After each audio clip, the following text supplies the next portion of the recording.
नमस्कार दोस्तों, हम जोन में आपका स्वागत है। मित्रों, हमारी कंपनी हमारे चैनल हम जोन संजीवनी के माध्यम से आप सभी को लगातार आपके स्वास्थ्य के प्रति और हम आयुर्वेद के प्रति जागरूक करने का प्रयास कर रहे हैं, ताकि आपको एक स्वस्थ जीवन मिल सके और आप सभी स्वस्थ होकर एक सुखमय आनंदमय जीवन जी सकें। आयुर्वेद की जब भी जिक्र होता है तो अब दो शब्द ज़्यादातर सामने आते हैं, वो हैं आहार और विहार। सरल भाषा में आहार का तो शब्द एक साधारण व्यक्ति समझ लेता है, लेकिन विहार शब्द में कन्फ्यूज़न होता है, जिसको सही से जानकारी सरल भाषा में ना होने के कारण लोग उसका अनुसरण नहीं कर पाते और अपने जीवन में कुछ ऐसी गलतियाँ कर देते हैं जिसकी वजह से उनको बीमारियाँ लगती हैं, वो परेशान होते हैं। आज हमारा लक्ष्य है कि आप सभी तक विहार शब्द का शाब्दिक अर्थ सरल भाषा में आप तक बताया जाए, ताकि आप उसका अनुसरण कर अपने जीवन को सुखमय बना सके और अपने आप को स्वस्थ कर सके। आज हमारे बीच में हमारे एक्सपर्ट मौजूद हैं। आज हम उनसे निवेदन करेंगे कि वो आपको विहार शब्द का सरल भाषा में व्याख्या करके बताएं। जैसा कि आपने पूछा सवाल कि आहार और विहार में विहार का अर्थ हमें जानना चाहिए, ठीक है। तो आयुर्वेद की जो थ्योरी है, मुख्य थ्योरी, वो थ्योरी ही यही है, आहार और विहार। जी सर।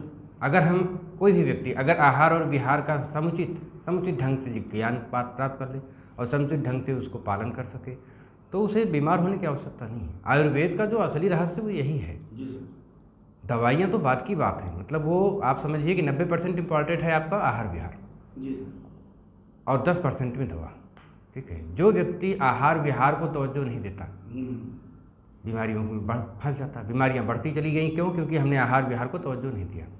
अगर हम आहार विहार को पूरा तवज्जो दिए होते तो हमें दवा की उतनी ज़रूरत ना पड़ती, ठीक है। आहार तो फिर भी लोग काम भर का समझते हैं और संतुलित भोजन करने की कोशिश करते हैं जी। लेकिन विहार का मतलब आदमी नहीं समझता जी। और विहार का तो पूरी तरह से लोप हो गया है। जी जी। विहार का मतलब है व्यवहार। अच्छा।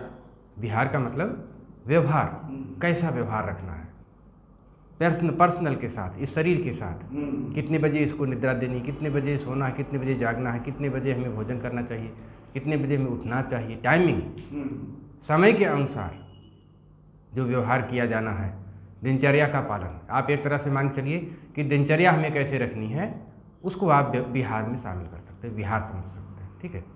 जैसे आपकी जीवनी शक्ति है, जीवनी शक्ति ही हमारे शरीर को जीवन दे रही है, आगे बढ़ा रही है। भोजन से मतलब जैसे आप समझिए कि बच्चा पैदा हुआ, पैदा होने से बड़ा होने तक उसको बड़ा कौन किया? जीवनी शक्ति। आप अगर आहार विहार पे समुचित ध्यान दे रहे हो तो जीवनी शक्ति को आप बढ़ा रहे हो, जीवनी शक्ति को आप सही रख रहे हो। जीवनी शक्ति सही है तो आप किसी भी बीमारी नहीं जाओगे, इम्यूनिटी कभी गिरेगी नहीं, ठीक है। जीवनी शक्ति कैसे सही होने वाली है? जीवनी शक्ति के हिसाब से काम करो। जीवनी शक्ति के विषय में लोग नहीं जानते, ज़्यादा बहुत कम लोग जानते हैं। हमारे शरीर की जो जीवनी शक्ति है वो अलग अलग पार्ट में अलग अलग समय से होती है, जी सर। ठीक है। जैसे सुबह 3 से 5 यहाँ से शुरू करते हैं, ठीक है। 2-2 घंटे के लिए ये अलग अलग पार्ट्स में होती है, लेकिन सुबह 3 से 5 ये जीवनी शक्ति हमारे फेफड़े में होती है। आयुर्वेद में, वेदों में या पुराने लोगों में ये था पहले से कि 3 से 5 अगर आप जागते हैं, 4 बजे जागते हैं, तो लोग उस समय विद्या अध्ययन करते थे, पढ़ाई करते थे, प्राणायाम करते थे, योगासन करते थे, ध्यान करते थे, साधना पद्धतियाँ सब 3 से 5 वो चीज़ें जुड़ी हैं जिसमें हमें ऑक्सीजन का रोल है, जिसमें हमें, क्योंकि 3 से 5 हमारी जीवनी शक्ति फेफड़े में होती है और उस समय अगर हम ऑक्सीजन ले रहे होते, उस समय हम ध्यान करते हैं, वो ज़्यादा सार्थक होता। हम जीवनी शक्ति का सपोर्ट कर रहे होते हैं, जीवनी शक्ति का हम सपोर्ट कर रहे होते हैं। प्राणायाम करते हैं, ऑक्सीजन करते हैं, सांस खींचते हैं, तो हम उसका सपोर्ट कर रहे होते हैं जी। और जीवनी शक्ति का आप जितना अच्छा सपोर्ट करोगे, उस बीच में आप ये देखिए कि जीवनी शक्ति जब 3 से 5 होती है जी, तो जितना फेफड़े से पेशेंट, जो दमा का पेशेंट है, सांस फूलने, उनका 3 से 5 में उनका सांस ज़्यादा फूलेगा। जितने भी दमा के पेशेंट हैं सुबह उनको 3 से 5 ज़्यादा समस्या होती है, क्योंकि जीवनी शक्ति वहाँ पहुँच जाती है और उसमें मौजूदा कफ को निकालने की कोशिश करती है, खांसी बढ़ जाती है। बाकी पीरियड में तो फिर भी कम रहेंगे, लेकिन 3 से 5 उनको प्रॉब्लम समस्या ज़्यादा होगी, ठीक है। फिर 5 से 7 जीवनी शक्ति वहाँ से हट गई, 3 से 5 में आपने कर लिया, नहीं कर लिया आपकी इच्छा।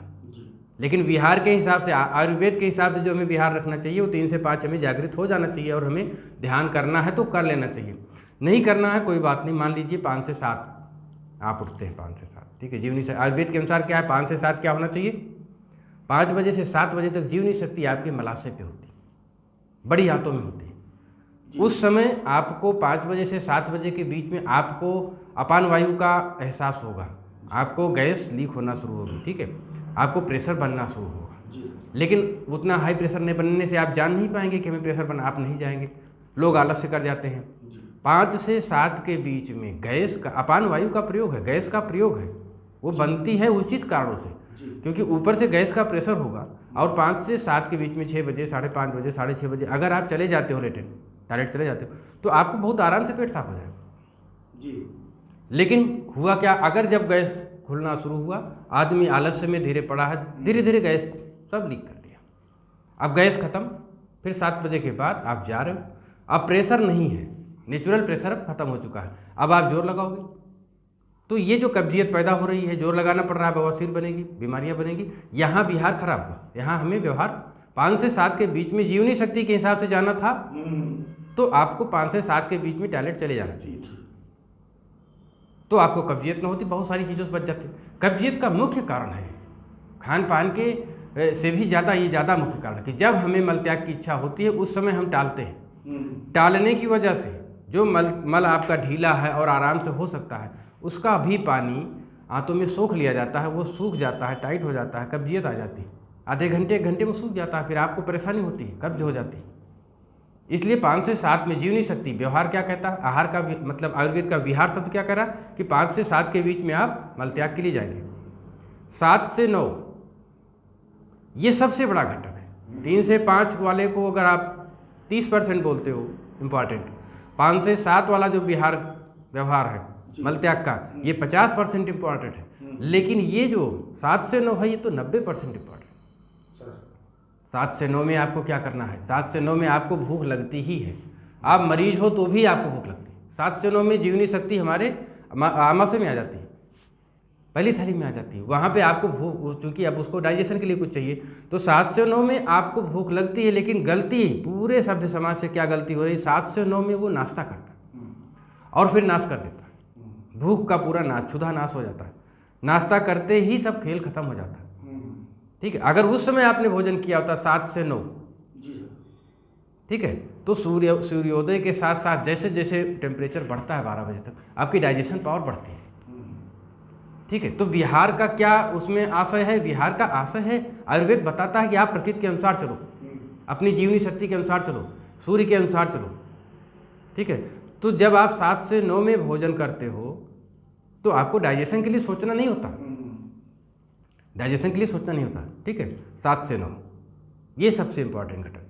फिर 9 से 11, 9 से 11 जो आपकी जीवनी शक्ति है वो आगे बढ़ जाती है और ये पहुंच जाती है आपके उसमें, जो आपने डाइजेशन करा, भोजन खाया, 7 से 9 खाया, तो इस बीच में जो 9 से, उसमें इम्पॉर्टेंट, उसमें मिनरल्स, विटामिन जो मतलब सबसे ज़्यादा इम्पॉर्टेंट है, महत्वपूर्ण है ब्रेन के लिए, हार्ट के लिए, वो सप्लाई। तो जीवनी शक्ति आपकी पहले उसको सप्लाई देना शुरू करती है, ब्रेन में होती है, हार्ट में होती है। 9 से 11, ठीक है। 9 से 11 आप आराम से वर्क कर सकते हो, समझ सकते हो, जो भी करना है आप कार्य कर सकते हो, ठीक है। 11 से 1 ये आ जाती है फिर से आपके छोटी आंत में, लीवर में और मूत्राशय में। उस समय आपको पेशाब भी लगेगी, उस समय आपको ये जो मेन डाइजेशन का प्रक्रिया है वो जाके उसमें 11 से 1 में होगा। तो ये जीवनी शक्ति के अनुसार जो आपको व्यवहार बताए गए, जी सर, ठीक है, जीवनी शक्ति के अनुसार जो व्यवहार बताया गया, इसी को विहार कहता है। आहार, आयुर्वेद इसी को विहार कहता है कि आप करते तो हो ही सारी प्रक्रिया, लेकिन आप टाइम टू टाइम नहीं कर पाते। 5 से 7 आप मलत्याग नहीं करते तो खराब हो जाता है। 7 से 9 आप भोजन नहीं करते, भोजन नाश्ता करके खराब कर देते हो। 12 बजे भोजन करना चाहते हो, टाइम आउट हो चुका, फिर आप उसको पचाने के लिए, डाइजेशन के लिए सोचते हो। तो यहाँ से हमें विहार सही न करने की वजह से आहार से भी कम इम्पॉर्टेंट नहीं है विहार, विहार और भी इम्पॉर्टेंट है। कि किस टाइम पे करना है। अगर आपने 7 से 9 भोजन नहीं किया और नाश्ता कर दिया तो आपने अपनी डाइजेस्ट मतलब भूख को ख़त्म कर दिया, और बिना भूख के फिर भोजन करोगे, फिर आप कितना उससे फ़ायदा उठाओगे जी। ठीक है, तो विहार का मुख्य मतलब यही है। 11 उसके बाद आपका जैसे 11 से 1 में ये जीवनी शक्ति पहुंच गई, उसके बाद 1 से 3 और 1 से 3 में फिर आपके उस पर पहुँच गई जहाँ पे मलाशय के आसपास, बड़ी आंतों के आसपास। ठीक है, तो इस प्रक्रिया को हमें निभाना चाहिए। 3 से 5 फिर वही प्रक्रिया शुरू हो जाएगी, फेफड़े में आ जाएगी।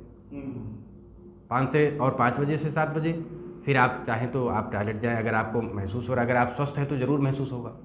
और 7 से 9 फिर शाम को भोजन, 7 से 9 में शाम को फिर भोजन कर लेना चाहिए। बहुत सारे शास्त्रों में तो ये है कि आपको सूर्यास्त के पहले ही कर लेना चाहिए, लेकिन मैं उसके हिसाब से नहीं कर रहा हूँ। जीवनी शक्ति के हिसाब से आपको 7 से 9 फिर कर लेना चाहिए जी। और 7 से 9 करने के बाद फिर आप आराम कर सकते हैं, निद्रा में जा सकते हैं। ये आप मतलब कुल मिला के जीवनी शक्ति के हिसाब से अगर आप अपना पूरा भोजन का रूटीन, चलने फिरने का रूटीन, खाने पीने का रूटीन, सारा चीज़ अगर रखते हैं तो जितना इम्पॉर्टेंट आहार है उतना ही इम्पॉर्टेंट विहार है। बिहार में आपके वेग आएंगे, 13 प्रकार के वेग हैं, मलत्याग का, पेशाब का, ठीक है, छींकों का, हर चीज़ का। ठीक है, तो अब जैसे जुकाम हुआ तो लोग अंदर खींच रहे हैं, वो बिहार गलत है। वो बिहार आयुर्वेद बताएगा उससे बाहर फेंकिए। ठीक है, कचरा है वो, आप उसको अंदर मत लीजिए, लेकिन लोग नहीं जानते इसको, तो वहाँ पे वो सारी चीज़, जुकाम की सारी चीज़ अंदर ले लेते हैं, अब नई चीज़ पैदा करते हैं, गंदगी पैदा करते हैं। ठीक है, साफ सफाई, नहाना धोना, ये सब चीज़ बिहार में आता है। अगर शरीर को साफ नहीं रखते, स्किन खराब होने का डर रहेगा, बैक्टीरिया पनपेंगे। ठीक है, टाइम और नहाने का भी समय है। बिहार शब्द तो आपने जो पूछा है ये लंबी पीरियड की बात है। अगर मैं इसको ज़्यादा व्याख्या करूँ तो नहाने का भी अपना एक चक्र है, किस समय नहाना चाहिए। ठीक है, सूर्योदय के आसपास नहाना चाहिए, चाहे सूर्योदय से कुछ पहले नहा लो, सूर्योदय से कुछ बाद नहा लो। लेकिन बिहार में आपका बहुत कुछ आएगा। व्यायाम आवश्यक है, ये भी बिहार की चीज़ है। ठीक है, व्यायाम आवश्यक है, योगासन आवश्यक है, जो भी आप, लेकिन आप इस शरीर से कुछ तो वर्क करेंगे तो उस व्यायाम में ले लिए, लेकिन कुछ वर्क करिए जी सर। जो ऑलरेडी परिश्रम करते हैं, शारीरिक परिश्रम ज़्यादा करते हैं, तो उनको तो नहीं अलग ज़रूरत है अलग से उनको, लेकिन जो आराम का काम करते हैं उनको तो बहुत आवश्यक है, व्यायाम जरूर करें। ठीक है, विहार में यही सब चीज़ें हैं कि हमें अपने शरीर को स्वस्थ रखने के लिए अपने शरीर को क्या क्या बिहेव रखना, लेट करके भोजन ना करना, भोजन को सही तरीके से करना, ये सब बिहेव में आएगा, बिहार में आएगा। ठीक है सर, आपका बहुत बहुत धन्यवाद सर। आपने जिस सरल तरीके से बिहार शब्द की व्याख्या की है, मुझे पूरी उम्मीद है सर इससे हमारे जितने भी श्रोता हैं, जितने भी दर्शक हैं, उन्हें जरूर कुछ ज्ञान मिलेगा सर, और वो आपके शब्दों को, आपकी बातों को अनुसरण कर सर अपने जीवन को सुखमय बनाएंगे। हमारा प्रयास, हमजोन का प्रयास यही है कि ये वो चीज़ें जो आज अज्ञान के कारण छुपी हुई हैं, दबी हुई हैं, वो लोगों तक पहुँचे और लोग उनका पालन करके अपने जीवन को सुखमय बनाए, बीमारी से दूर रहें।